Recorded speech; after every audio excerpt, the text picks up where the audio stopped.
Hello, everybody, and welcome to another episode of Anatomy of the Arts. I'm your host, Ethan Neville, and today I'm joined by a guy music. When I'm in the car, I tend to go to his music a lot. His voice is amazing. His guitar in his music is amazing.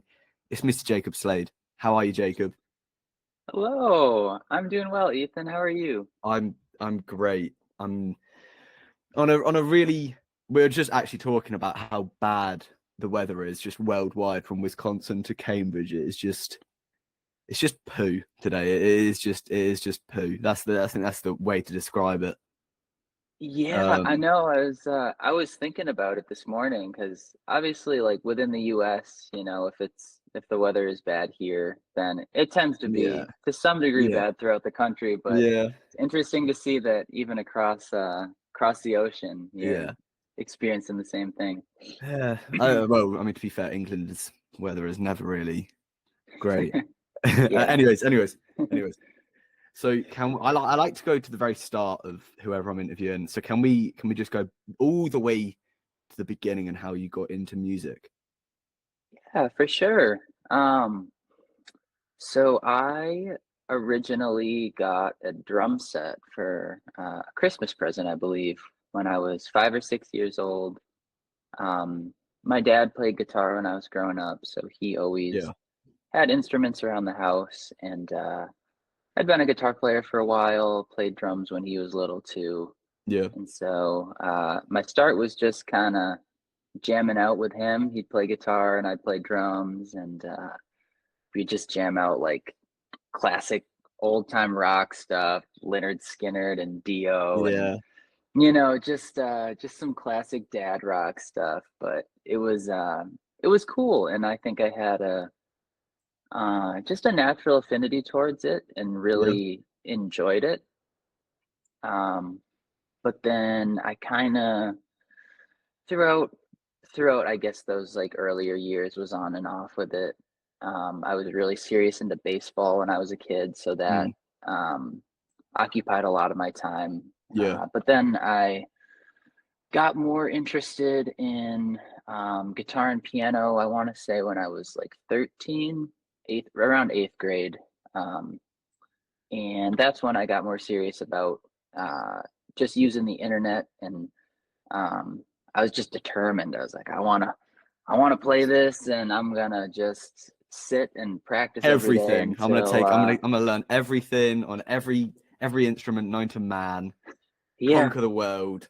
right, What was one of your favorite? right. You're talking about dad rock. What was one of your favorite like song? What was your go-to song to play? Oh my gosh. I want well, when I was starting out, I remember vividly my dad used to play the intro riff to Fade to Black by Metallica, Oh yeah, and it is I feel like the whole song it's definitely like it's a Metallica song, like it yeah, gets heavier, but just has a really pretty riff at the introduction. And I was just like, I want to learn how to play that. And so that was one of the first things I can remember when I picked up guitar. Just like thinking, I really want to play that, or like mm, that's something that makes me wanna be able to play guitar. yeah. So I'm sure there's a lot of others, but that's one that comes to mind as like a really That's early one. it's quite like a harsh change though, because if you listen to like the music you're releasing now with like Hmm. Sunflower and like especially, I'll talk about it a bit more like further on, but like however you may, like that's Mm. very like I tend to describe it like I was talking to my friends about it, and like I do tend to recommend music, and I do recommend however you may a lot and pressure and Mm. reassurance, but like the only way I can describe it is like ethereal, and like Metallica isn't like how you describe it as ethereal.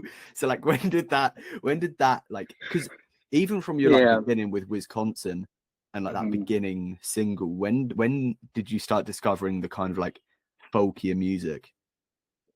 Yeah, that's a great point. It's kind of the opposite end of the spectrum in a lot of Yeah. ways to the music that I make now. So sorry about that car alarm going on. Hopefully that'll stop in a sec. Um, But no, I think that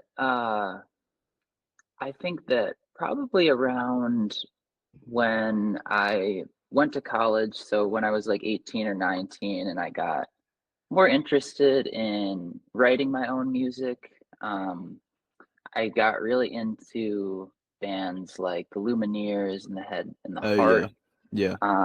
the Avett Brothers, Gregory Alan Isakov, a lot of those singer-songwriters who Mm, are have definitely some are definitely like folk, and then mm, kind of the Lumineers, it's sort of like folk pop, folk yeah, acoustic.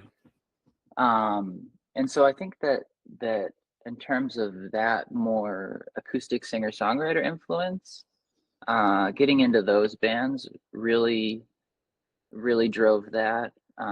As well as I always tell people if there's one album that um, I just throughout the years listen to again and again, and always strive to make make music yeah. that is in the same vein or similar, would be Morning Phase by Beck. If you've ever I have not. I'll add that to my listened to any list. of that.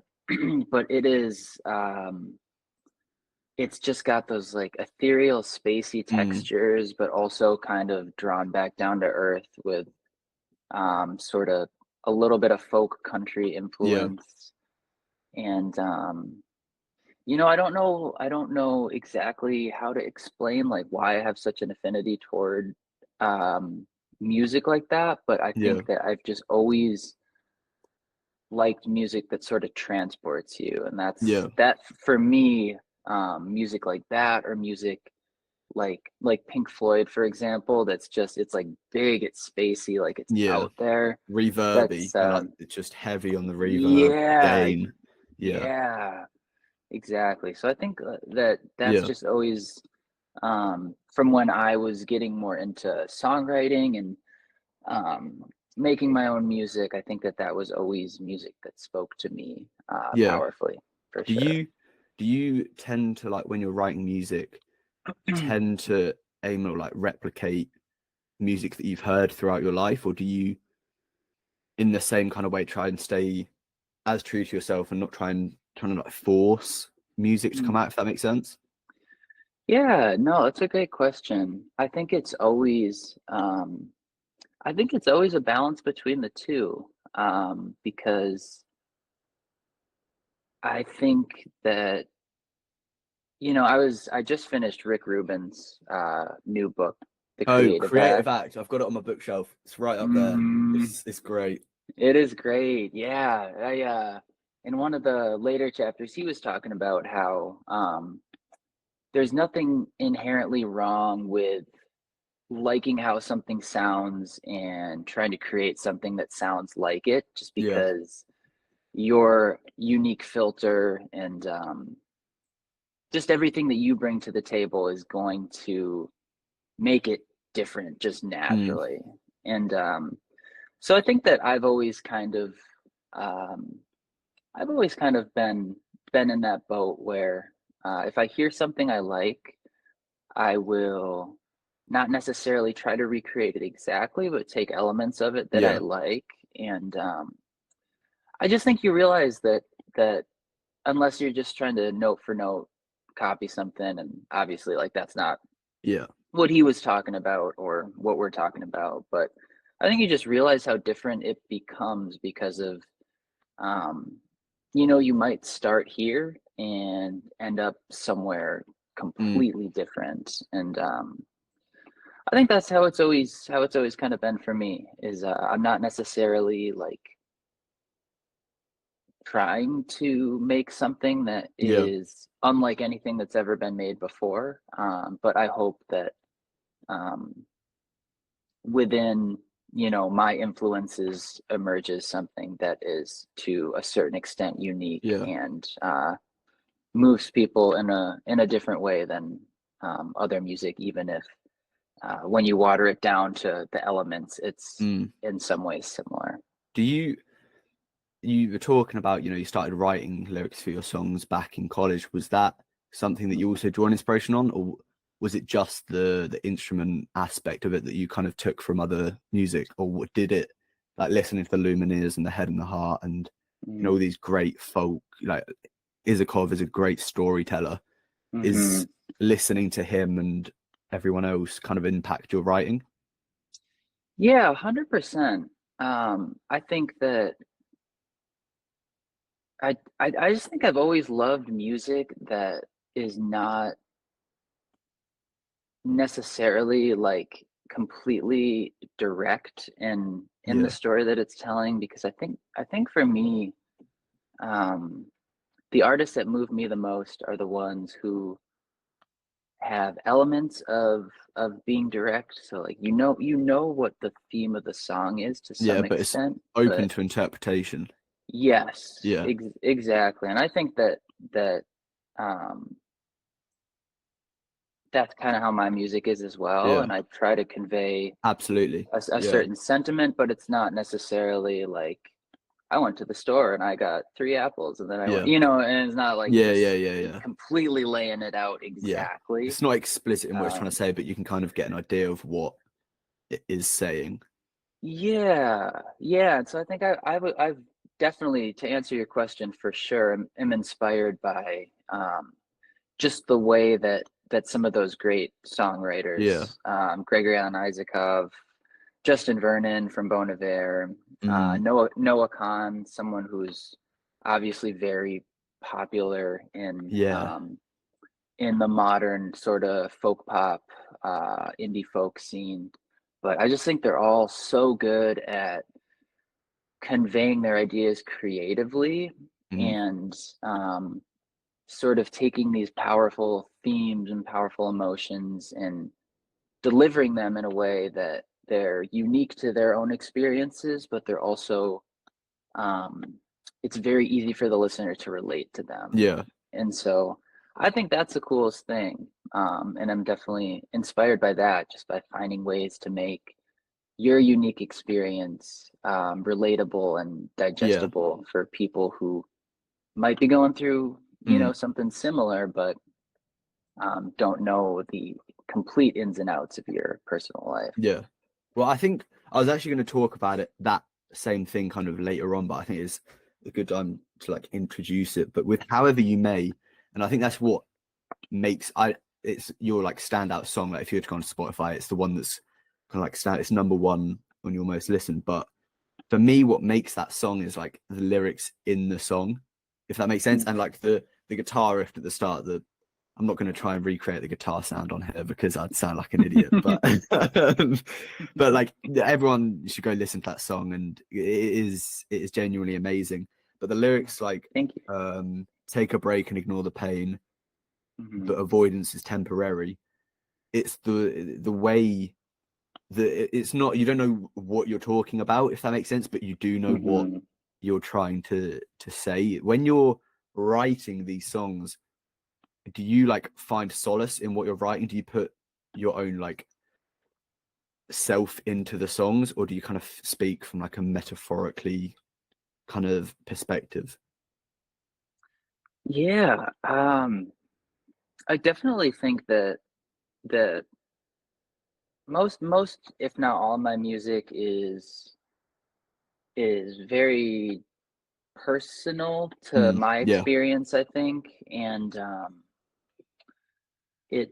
I think that I enjoy using metaphors and finding creative ways to express sort of what I'm feeling, but I definitely think that in its core, all of it is very, very genuine to my experience and what I've gone through just, in various parts of my life or what I'm feeling at a certain time. So I definitely think yes, even in songs like that, for yeah, example, where it's not necessarily talking about any one situation, but just I think that I definitely spend a lot of time just sort of pondering big ideas about life and trying to come to certain conclusions.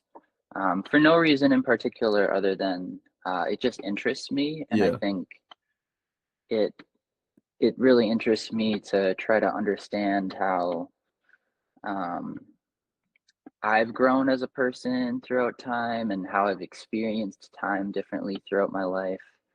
So I definitely think, to answer the question, it is very personal for me, and sort of,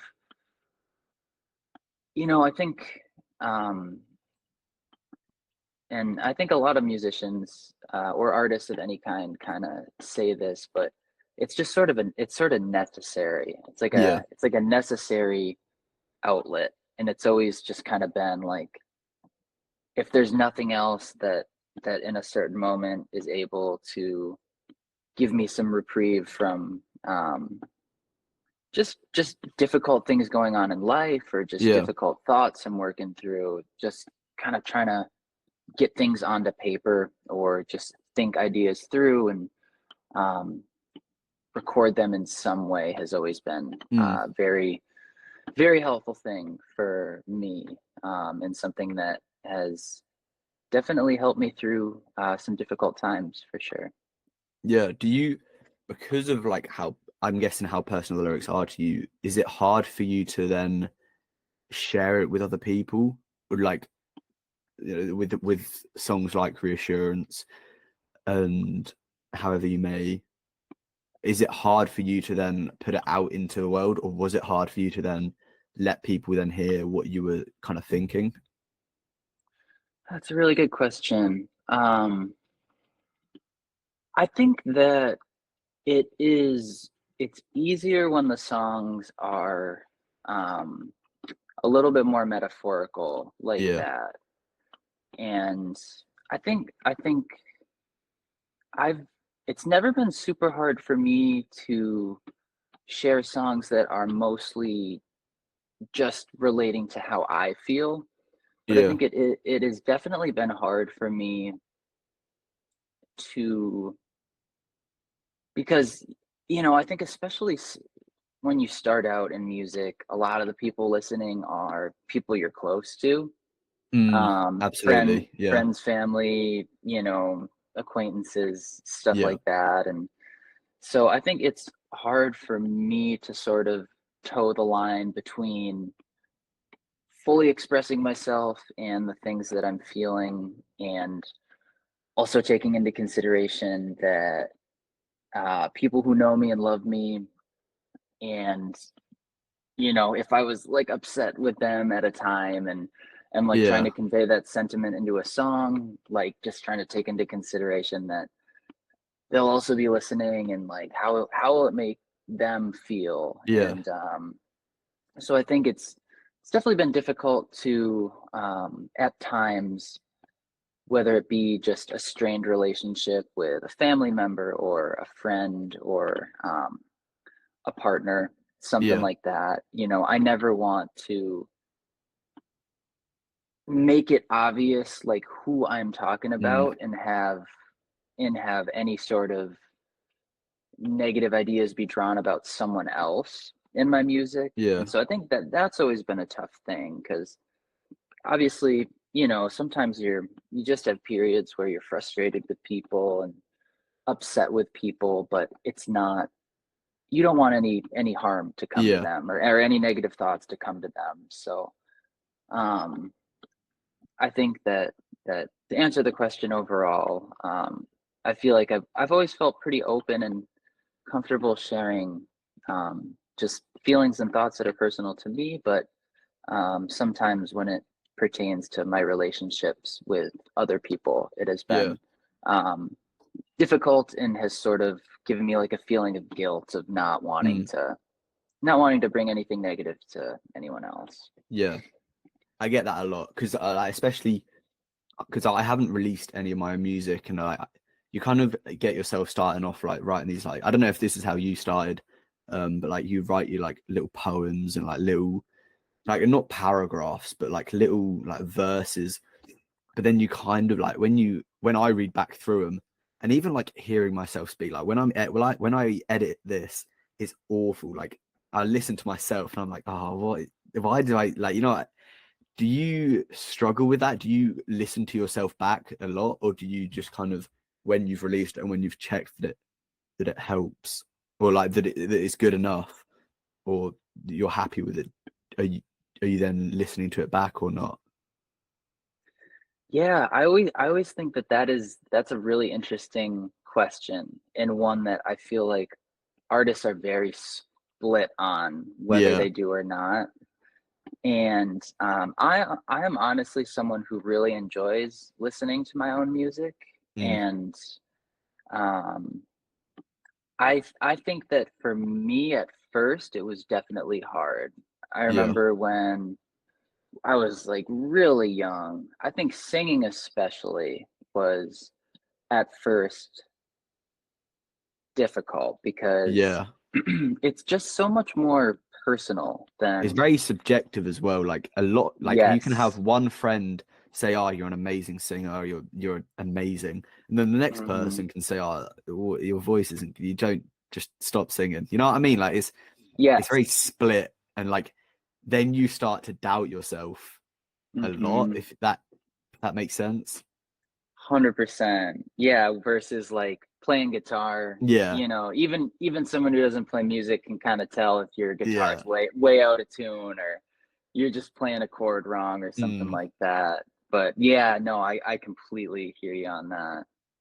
And yeah, so I think that was hard at first, and it was just a matter of um I just think it kind of at a certain point it's very rare for anyone that there's just gonna be like seas of people who are like, you are amazing, Yeah. you have to like bring this gift to the earth. And Mm. you know, if that happens for you, then that's awesome. Yeah. Like that's huge confidence boost. But yeah, I think at a certain point it's just you have to come to the conclusion that like you love it enough, Yeah. and um the more excited that you are about it, the more excited that other people are going to be about it. Um, but yeah, no, kind of get back to that question. I think that I've always been of the thought that you sort of make music by distilling down all of your biggest influences and the music that you love.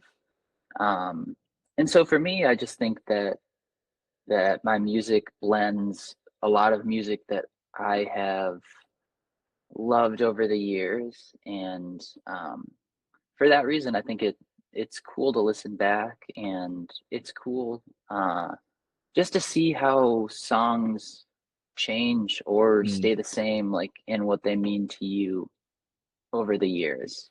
Yeah. So um, I think that I've definitely become comfortable listening to my own music and have been able to develop.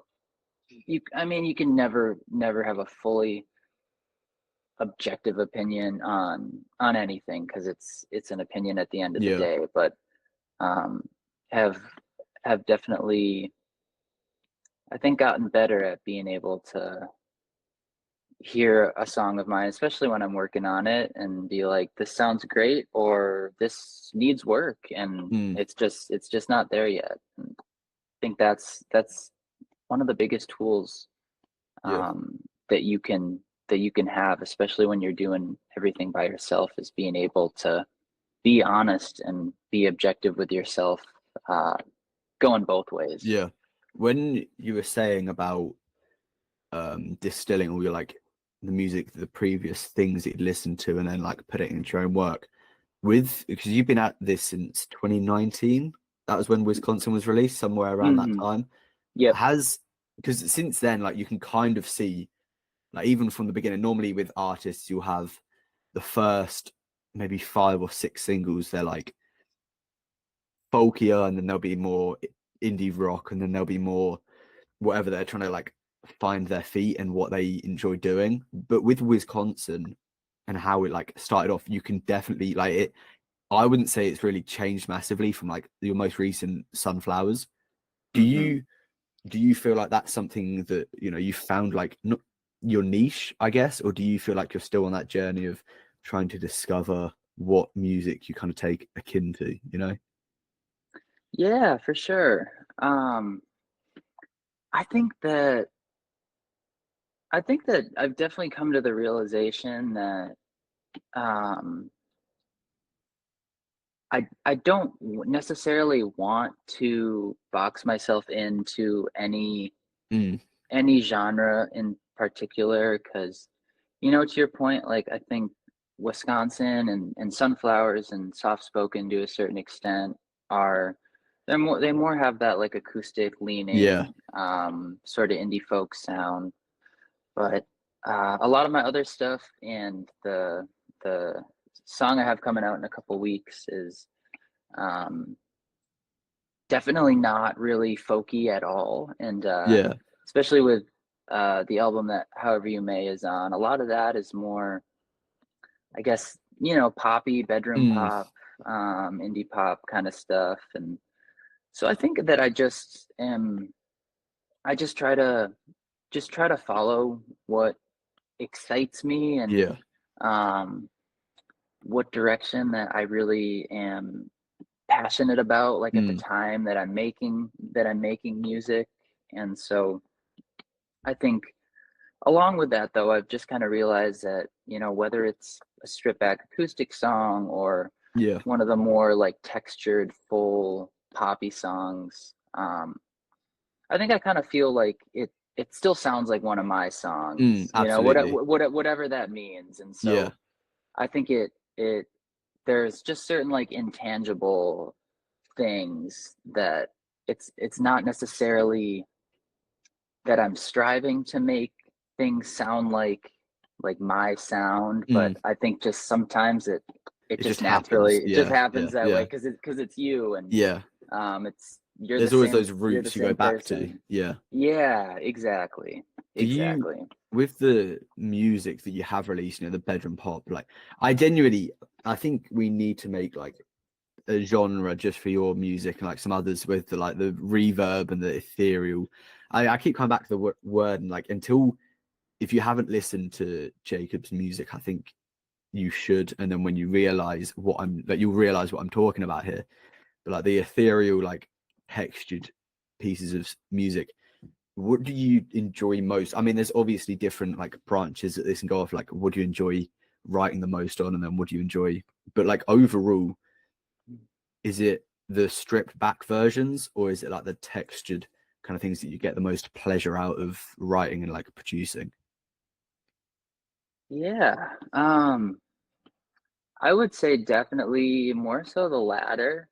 Yeah. I love just that like full sound, Mm, and um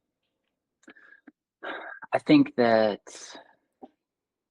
it definitely it does depend on the idea, but um I think that that is when there's nothing on my mind in terms of like how am I gonna be able to market this, or like yeah. is this just gonna be difficult to market because of just having a hard time pinpointing the genre. But Mm, I think that that is kind of the music that I've always gravitated towards, yeah. and um just just the kind of music that when I'm listening to it, it has the ability to just completely like put me in a different place, Yeah. and just evokes like those feelings of nostalgia and just almost like I don't know. It's like almost an achiness, because it's Mm, just it's just like a longing feeling, and I think that that music, when other artists make it, or music that I would sort of put in that same boat, um, that's definitely music that to me as a listener is kind of the most cathartic and um, the most moving. And so yeah. I It gives think you the most that emotion out of listening to it. exactly. Yeah. Yeah, yeah. But then again, I think it just depends on the song, because sometimes I feel like I can convey exactly I'm trying to convey with just the guitar. Mm, So, but yeah, to answer the question generally, I think that stuff um, is and was like some of the most genuine music when I started getting yeah. more serious into making music that I sort of gravitated towards. With your self-titled album, Jacob Slade, what when you were like writing that song, was there obviously, however you may, kind of like there's not really a it's like it's soared to the top. Like it's not like there's a Mm. gradual increase. It's like way above. And like for no good reason really, apart like your other songs are like amazing. Like that's what I'm trying to say there. Yeah, thank Um you. but when you Appreciate that. wrote However You May, did you kind of realize that that song was special in how it's being received now, or was there another song on that album that you were like, oh, that one everyone's gonna love, and then However You May kind of just clouded it? Do you know like what song on that album was it that you thought that was gonna kind of take the cake? That's a great question. Oh gosh. I think to answer the first part of it, I definitely didn't like finish the project, the album, and think like, yeah, that song Yeah, is that's gonna be the one. yeah, Um, but I don't necessarily remember having one that I did think mm, that about. I know like I want to say Pressure, Reassurance, and Slow Your Stride were the songs that I had released as singles beforehand. mm, And um, yeah, I know that like when you submit an album um, to DistroKid, you can select one song to pitch to Spotify playlists, like yeah. editorial playlists. And I think if I remember correctly, However You May was the song that I pitched, but Oh, really? you also can't pitch songs that you've already pitched as singles. Right. So that kind of eliminated some of the other songs Yeah, that I thought were pretty strong songs from the record.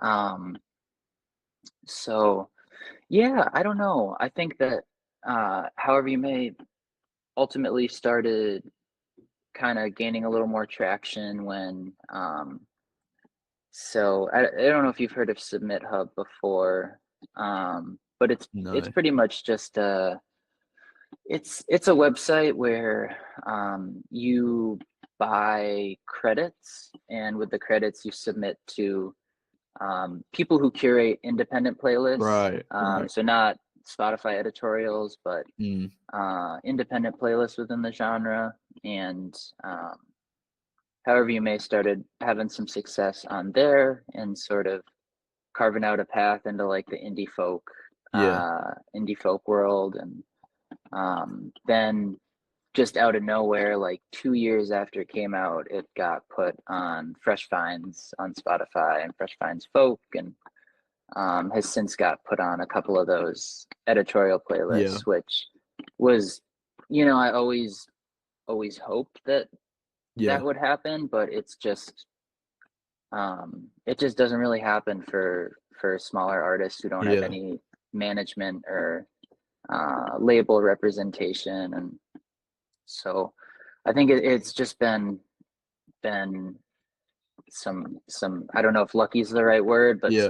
some fortunate breaks for it. Mm, And um, I think people definitely has resonated with people on TikTok. And I've had some luck just getting it to the people who appreciate it on there. And yeah, but yeah, sorry, that's kind of a tangent. But to answer the question, I didn't really.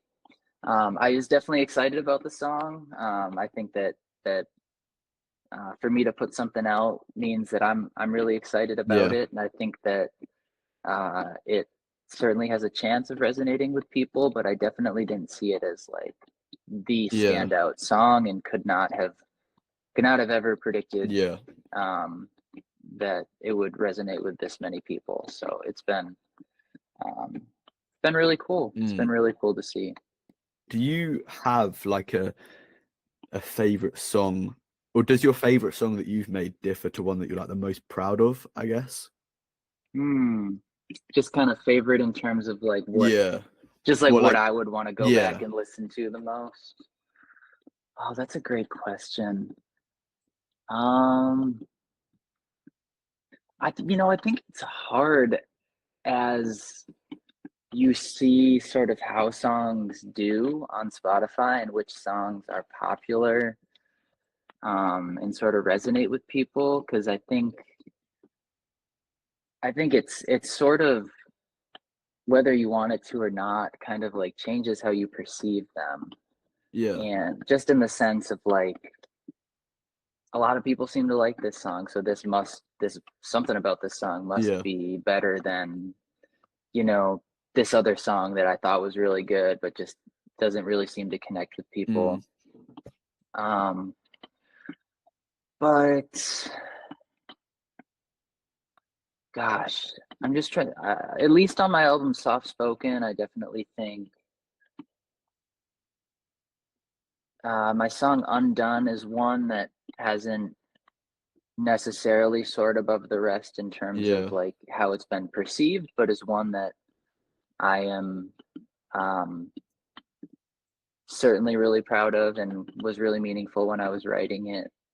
Um, but yeah, I'd have to think about that a little more. I I don't know if I guess have a better answer off the top of my head. I guess you're in that kind of like privileged position because you're the only ones that sees the kind of effort that you put into the songs that you're making. And I like that, obviously, you know, highlights to you what, because there could be a song like when you're like learning a cover of a song to put on or whatever, there are some Hmm. songs that really like annoy you. Like if you ever play an instrument, like learn like I was learning. I'm a big Fleetwood Mac fan, and I was learning because Oh my I gosh. really like their earlier like Peter Green stuff, Mm, and I was trying to learn I Loved Another Woman, and that is like mm, one of my all-time favorite Fleetwood Mac songs. But like it's just as much as like you can love a song, however hard or like the amount of like the journey to finally getting it right, it can suck. Like it can drain. Like you can listen to the song. Like I'll play it in the car and I'll listen to the song and I'm thinking, yeah, it's a great song, but it's hard to play. Like it's not. I don't. You know what I mean? Like, yeah. and I guess you're in that privileged position where you are the only one that can see what it does to you. And I Mm, think that's like like you were saying earlier about how be true to yourself and not to like take notice of the people saying like the people that are giving you grief about whatever you're doing, but hmm. it's the way that it's the way as long as you're proud of it, it kind of like gets rid of everyone else's, you know what I mean? Yeah, um but dude. Yeah. in that same vein, is there like in the position you are now, because kind of you've been in the music genre, I don't know, not genre, in the music business, we'll say music business, in the position that you're in now, looking back at your songs, is there any songs that you would like change dramatically, or do you feel like you're still proud of what you've done? Hmm. That's a great question. It's super quick. I just got to go back to the Fleetwood Mac thing because I I was in the same boat. I was trying to learn Never Going Back Again Oh, it sucks. for You see like, him playing live, and oh my his God, fingers are like dude. crazy. Like you have like, I think after he left Fleetwood Mac, they had to bring in two guitarists just to replicate what he was Dude. doing. But yeah, so Uh, you don't even realize it's like that. Like I know people say it's hard, but I was like, it can't be that yeah, hard. And then I like try to do the picking pattern at first, and yeah. just my brain did not want to. Yeah, it's Um, actually annoying. Because I've got my like little yeah. Fleetwood Mac shrine on my wall, and I've got some of their records. Mhm. And like listening to it, like Rhiannon as well. You listen to the Mhm. song, it sounds it doesn't sound that hard to play. And you go to play Mhm. it, and it is crap to play. Like it is like you're like and it's the thumb. It's what he does with his bloody thumb, where he like It's just you don't see it like no, because I know. he's doing at least in that song he's doing like quarter notes with his Yeah. thumb and triplets with his other fingers, and you're just You're like, like my your eyes hand are is drawn not to supposed one to move place. Yeah, like I know exactly. that. Like it is Oh that, my and that's gosh. actually that leads me to a good point. However you may, Yeah. the opening riff, and I know I keep going back to the song, but the opening riff, Hmm. and I'm not gonna, like I said, I'm not gonna try and attempt to replicate any guitar sound on this, but that's not what I want to be doing on our first impression of each other.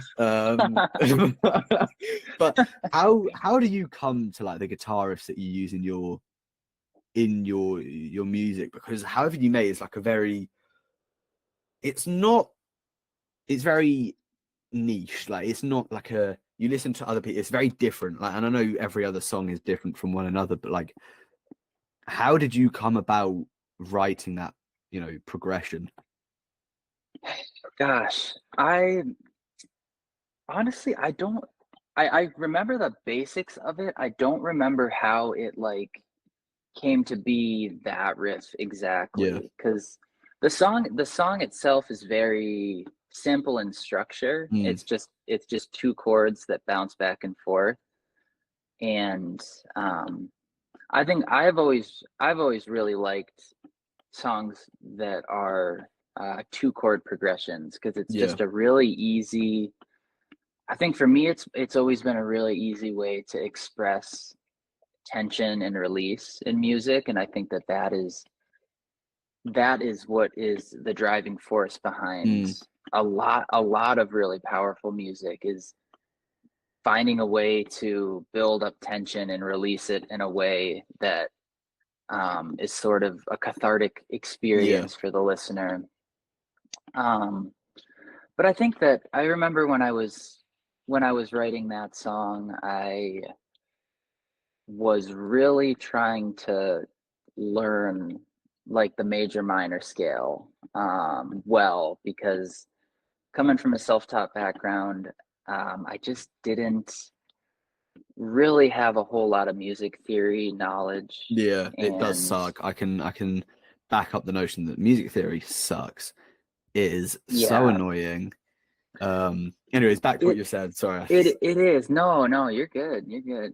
Yeah, and I think it was around the time when I started playing in bands more and playing live more, and I just wanted to be more comfortable with improvising when I was playing live, and Mm, just kind of wanted to learn the basics and just have a better method of communication when playing with other people. And so I think, however you may, because it's really just to a certain extent going up and down the E major scale, yeah, but then just getting creative with expressing the notes and not necessarily using one position of the scale, but sort of expressing it up and down the neck as well as like up and down the strings. yeah. And so I don't exactly, other than that, remember how I kind of came to that riff, Mm, but that was, I think, just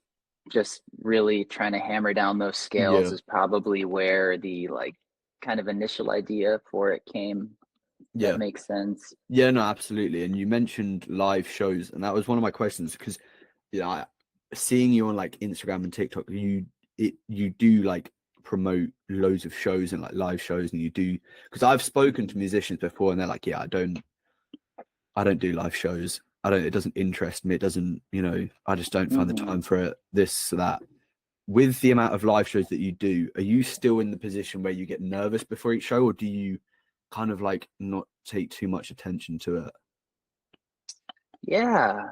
Well, so I was up until um up until a couple months ago when I sort of veered off and started working more with my solo stuff again. I Mm, was playing with um another band called Social Sig who's based out of Milwaukee. And I was with them for like a year and a half or so, and got a lot of really cool experience playing live. We um, had the opportunity to open up for Wet Leg and Oh wow, play the same Summerfest stage as Adam Melker and Noah Kahn, and wow, just a lot of really, really cool opportunities yeah, to play some more high profile shows locally in Milwaukee. And so I definitely think that that experience um, was very helpful in just getting experience into not only just being on stage and being yeah, comfortable with it, but also just sort of learning the ins and outs of shows, because there's a lot that goes into it with sound check and just figuring out like mm, load ins and who's backlining the drum set, just all like small stuff that at yeah, least for me I didn't really think about before playing live shows. But I will say, um, now that I have been playing Jacob Slade shows more again, I've definitely felt more nervous than I have in a while, because I think yeah, it's different when you're on stage. In Social Sig, I played lead guitar, so I wasn't the front man and didn't yeah, have the responsibility of like the crowd banter. And um I think it's definitely it's a different experience when like you're the person who's yeah. responsible There's a lot of riding for on just you. organizing it Yeah, all. Yeah. And so I think that I just got so comfortable in the band that it was like, no matter what show we were playing, like I was just comfortable up there, and yeah, didn't really feel nervous.